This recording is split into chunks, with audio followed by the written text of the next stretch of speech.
नियम 260 अन्वये या सभागृहामध्ये जी काही चर्चा संपन्न झाली त्याच्यामध्ये शालेय शिक्षण विभागाच्या संदर्भामध्ये शाळेंची दुरावस्था, पायाभूत सुविधा, शिक्षक भरती, 11वीचा प्रवेश आणि बोगस आयडीच्या संदर्भामध्ये काही मुद्दे त्या ठिकाणी उपस्थित करण्यात आलेले होते। अध्यक्ष महोदय, आत्ताच्या घडीला शालेय शिक्षण विभागाच्या माध्यमातून ज्या काही पायाभूत सुविधांची आवश्यकता आहे त्याच्यामध्ये शुद्ध पिण्याचं पाणी असेल, स्वच्छता गृहांच्या संदर्भातला विषय असेल, शाळेंच्या इमारती असतील, त्या परिसरामध्ये क्रीडांगण असेल, लायब्ररी असेल, लॅब असेल, ई सुविधा असतील, याला त्या ठिकाणी प्राधान्य देण्यात येत आहे आणि येणाऱ्या काळामध्ये जास्तीत जास्त शाळांमध्ये ही व्यवस्था करून देण्याच्या दृष्टिकोनातून एक टार्गेट कार्यक्रम त्या ठिकाणी नियोजित करण्यात आलेला आहे। याच्यामध्ये प्राधान्यक्रमाने जिथे जास्ती पटाच्या विद्यार्थ्यांची संख्या आहे ह्या शाळा आपण पहिल्या टप्प्यामध्ये मोठ्या प्रमाणात या सर्व सुविधा त्या ठिकाणी उपलब्ध करून देतो आहोत आणि येणाऱ्या काळामध्ये या 5 वर्षामध्ये संपूर्ण ज्या जिल्हा परिषद असेल, नगरपालिका, महानगरपालिकेच्या शाळा असतील, या सर्व शासकीय शाळांचं त्या ठिकाणी सर्व सुविधा त्या ठिकाणी पूर्ण झालेल्या आपल्याला निश्चितपणे दिसून येणार आहेत। सभापती महोदय, शिक्षक भरतीच्याही संदर्भामध्ये त्या ठिकाणी आपण बघितलं असेल तर पवित्र पोर्टल प्रणालीच्या द्वारे यापूर्वीच 19,000 शिक्षकांची भरती संपन्न करण्यात आलेली आहे आणि आत्ताच्या घडीला 10,000 शिक्षक भरतीची प्रक्रिया त्या ठिकाणी प्रगतीपथावर आहे।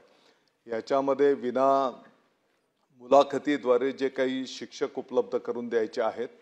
ते ऑलरेडी त्या ठिकाणी उपस्थित झालेले आहेत आणि उर्वरित शिक्षकांची एकाच 10 प्रमाणामध्ये जे काही शिक्षक आपल्याला त्यांना अपेक्षित असलेलं ठिकाणी उपलब्ध करून द्यायची व्यवस्था त्या ठिकाणी करण्यात आलेली आहे आणि मला वाटतं की येणाऱ्या 1 ते 2 महिन्यामध्ये ही पण प्रक्रिया त्या ठिकाणी संपन्न होणार आहे आणि अतिशय उच्च शिक्षक बंधू भगिनी त्या ठिकाणी शाळेंना उपलब्ध होणार आहेत। 11वीच्या प्रवेश प्रक्रियेमध्ये पहिल्यांदाच आपण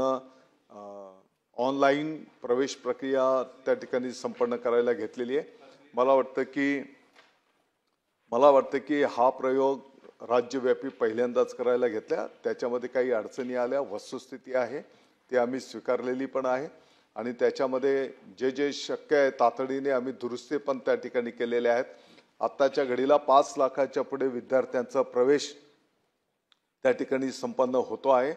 साधारणपणे 12.5 लाख विद्यार्थ्यांना प्रवेश त्या ठिकाणी अपेक्षित आहे। सभापती महोदय, काही त्रुटी त्या ठिकाणी आल्यात, ही वस्तुस्थिती आम्ही स्वीकारतो, येणाऱ्या काळामध्ये त्याच्यामध्ये निश्चितपणे दुरुस्ती केली जाईल, परंतु गरीबातल्या गरीब कुटुंबाच्या पालकाच्या पाल्याला सुद्धा त्या ठिकाणी त्याला अपेक्षित असलेल्या कॉलेजमध्ये त्या ठिकाणी प्रवेश मिळतो आहे आणि एक प्रकारे त्या विद्यार्थ्याला त्या कुटुंबाला या प्रणालीच्या माध्यमातून न्याय मिळतो आहे आणि मला वाटतं की येणाऱ्या काळामध्ये याचे चांगले दृश्य स्वरूपात परिणाम पण त्या ठिकाणी दिसून येणार आहे। बोगस शालार्थ आयडीच्या संदर्भामध्ये ज्या ठिकाणावरनं तक्रारी आलेल्या आहेत त्या ठिकाणी मोठ्या प्रमाणात चौकशी झालेली आहे आणि आपण बघितलं असेल तर अगदी विभागाच्या वरिष्ठ अधिकाऱ्याच्या पासून तर संस्था चालकाच्या पर्यंत कारवाई त्या ठिकाणी करण्यात आलेली आहे आणि या संदर्भामध्येच खालच्या सभागृहामध्ये काही प्रश्न उपस्थित झालेले असताना संपूर्ण राज्यव्यापी SIT नेमून त्या ठिकाणी संपूर्ण राज्याची चौकशी करण्याचा पण निर्णय त्या ठिकाणी घोषित करण्यात आलेला आहे आणि मला वाटतं की येणाऱ्या काळामध्ये या संपूर्ण प्रकरणाची राज्यव्यापी चौकशी होईल, जे कोण दोषी असतील त्याच्यावर त्या ठिकाणी कारवाई केली जाईल।